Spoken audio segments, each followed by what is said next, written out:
తర్వాత ఒక రోజు దేవుడు నాతో మాట్లాడినాడు. నేను ఇంట్లో ప్రార్థన చేస్తున్నప్పుడు ఆకాశం తెరవబడింది. అక్కడ నుంచి ఒక రక్తము, ఒక డ్రాప్, ఒక్కొక్క చుక్క నా మీద పడుతుంది.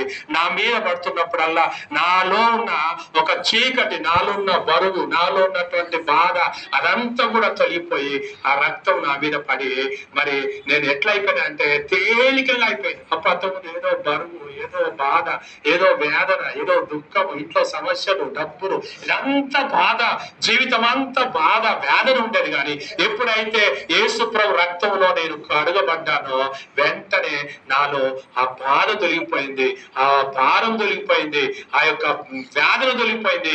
మనసంతా కూడా నెమ్మది, సంతోషం, శాంతిని అనుభవించిన దేవునికి స్తోత్రం. హల్లెలూయా. ఆ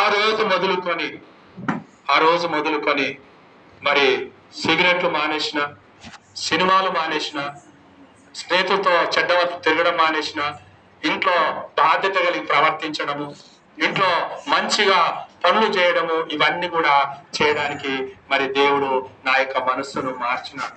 అందుకే దేవుని యొక్క వాక్యం సెలవిస్తుంది, నీవు దేవుని రాజ్యములో ప్రవేశించాలంటే, నువ్వు పరలోక రాజ్యములో ప్రవేశించాలంటే, నువ్వు దేవుని యొక్క సన్నిధికి వెళ్ళాలంటే నువ్వు మారు మనసు పొందాలి, నీ మనసును మార్చుకోవాలి, యేసు రక్తంలో కడగబడాలి.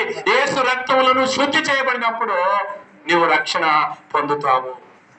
అందుకే ఇర్మియా గ్రంథం 4వ అధ్యాయము చదవండి. అక్కడ ఒక మాట చూద్దాం. 14వ వచనం చదవండి ఎవరైనా. ఇర్మియా గ్రంథము